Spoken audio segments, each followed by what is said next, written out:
চলুন আজ একটি রূপকথার গল্প শুনে নেই।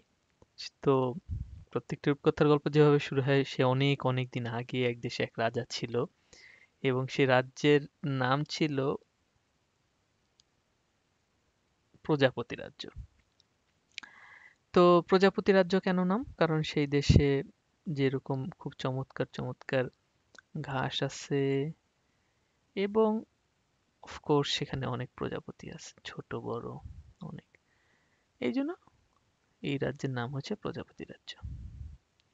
ওকে, এখন সেই রাজ্যের রাজা চাইলেন যে আমার এই প্রজাপতিগুলোর ছবি আঁকা দরকার। তো তিনি শিল্পীদেরকে লাগিয়ে দিলেন ছবি আঁকার জন্য। তো শিল্পীরা তাদের ছবির ক্যানভাস নিয়ে বসে পড়লো ছবি আঁকার জন্য। তাহলে শিল্পীরা ছবি আঁকা শুরু করলো। তো ছবি কিরকম আসবে?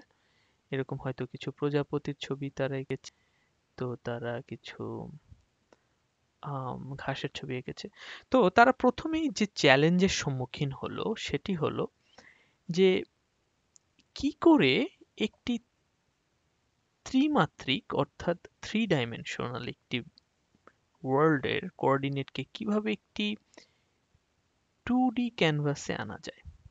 আপনি জিনিসটা এভাবেও চিন্তা করতে পারেন যে আপনি এইরকম একটা জায়গায় গেলেন এবং আপনি আপনার ক্যামেরাটা বের করলেন, আপনার ট্রাইপডে সেট করলেন এবং আপনি ট্রাইপড থেকে ক্যামেরা ক্লিক করে একটা ছবি নিলেন।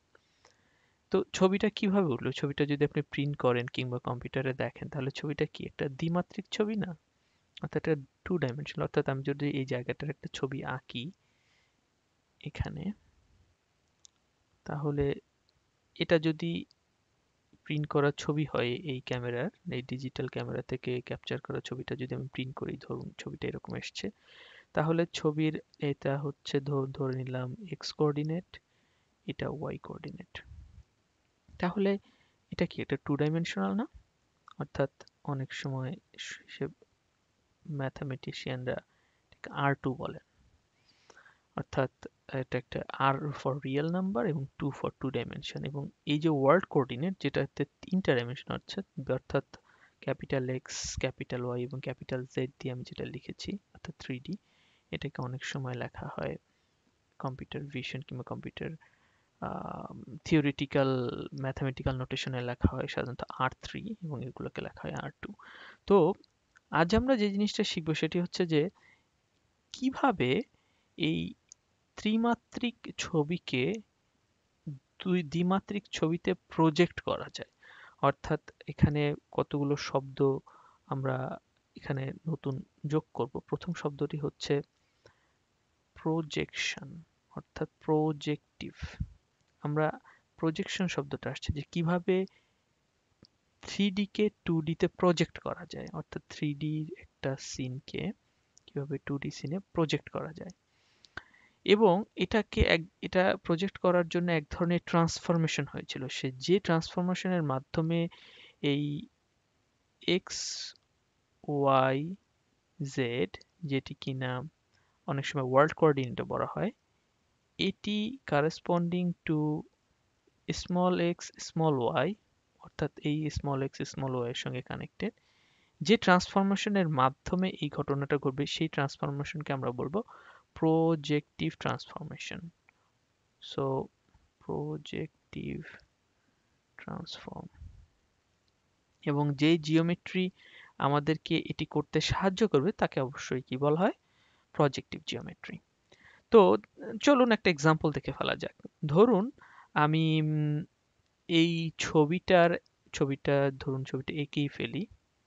ধরুন এই ছবিতে এরকম কিছু ঘাস আছে এবং একটা প্রজাপতি আছে, না দুইটা। ওকে, ওকে। এখন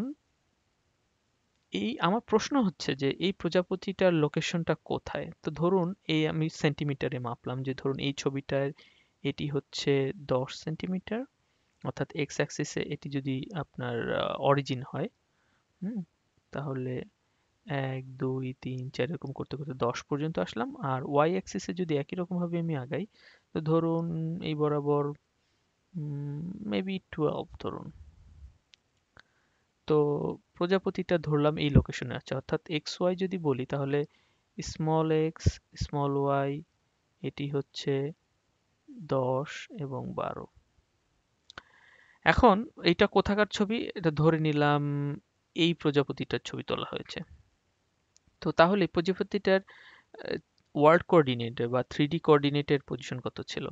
তো ধরুন এটা তার অরিজিন এই কোঅর্ডিনেট সিস্টেমের, তো আমি এই দিক থেকে আগিয়ে গেলাম, ধরলাম একই ইউনিট ইউজ করেছি, ধরলাম এখানে মেবি 100, এদিকে এসছি for example maybe I don't know 200 centimetre, এবং উপরের দিকে উঠেছি ধরুন আই ডোন্ট নো 25 সেন্টিমিটার। তাহলে বিগ এক্স আর capital X capital Y capital Z এর হচ্ছে 100, 200 এবং 25। তাহলে এই small x small Y or 2D এবং এই ক্যাপিটাল এক্স ক্যাপিটাল ওয়াই এবং ক্যাপিটাল জেড এই 3D, এই দুটোর মধ্যে রিলেশন, এই যে যে জিওমেট্রি এই দুটোর মধ্যে রিলেশনকে ব্যাখ্যা করতে পারে বা দুটোকে ট্রান্সফর্ম করতে পারে তাকে বলা হয় প্রজেক্টিভ ট্রান্সফর্ম।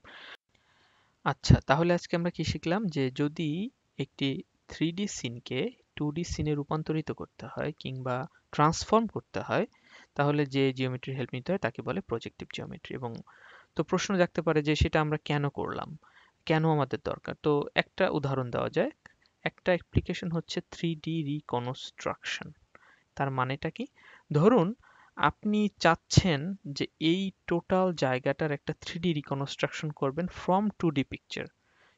কিভাবে করবেন? ধরুন আমি এখান থেকে ক্যামেরাটা বসাইছি, এখান থেকে একটা ছবি নিলাম, দেন ক্যামেরাটা এখানে নিয়ে গেলাম, এখান থেকে একটা ছবি নিলাম, দেন ক্যামেরাটা এখানে নিয়ে গিয়ে আরেকটি তুললাম, এখান থেকে আরেকটি তুললাম, এখান থেকে আরেকটি তুললাম। মনে রাখবেন প্রত্যেকটা ছবি কিন্তু একটা এক একটা 2D পিকচার উঠছে, তাই না? Just like picture like that, right? So কিন্তু প্রত্যেকটা লোকেশন আলাদা, প্রত্যেকটা ছবিতে আমি ভিন্ন ভিন্ন অংশের প্রজাপতি এবং ঘাস দেখতে পাচ্ছি। তো আমি যেটা চাচ্ছি সেটা হলো যে এই সমস্ত 2D পিকচার গুলো মিলে আমি কি এই জায়গাটার একটা 3D রিকনস্ট্রাকশন করতে পারি। এবং সেটা তখনই করতে পারবো যদি আমি সামহাও এই প্রত্যেকটা 3D পয়েন্টের সঙ্গে এই প্রত্যেকটা 2D ছবির করসপন্ডিং পয়েন্টগুলো কি এগুলো যদি আমি বের করতে পারি, তাহলে হয়তো এই টোটাল জিওমেট্রি সম্পর্কে আমার একটা ধারণা হবে। তো এই অ্যাপ্লিকেশন এরিয়াটা স্টিল একটা current active research area 3D reconstruction. যেভাবে যে রিসার্চ যেভাবে আমি এটি করতে পারবো তার জন্য আমাদের দরকার হবে প্রজেক্টিভ জিওমেট্রির সাহায্য নেওয়া। তো এর পরবর্তীতে আমরা প্রজেক্টিভ জিওমেট্রির থিওরি এবং তার ইকুয়েশনে আলাপ করব, কিন্তু তার আগে আমাদের কেন আমাদের এটা দরকার সেটা সম্পর্কে আশা করি প্রজাপতি রাজ্যের গল্পের মাধ্যমে আপনাদের একটি একটি কাইন্ড অফ ফাজি আইডিয়া হয়ে গেছে। আপনাদেরকে ধন্যবাদ।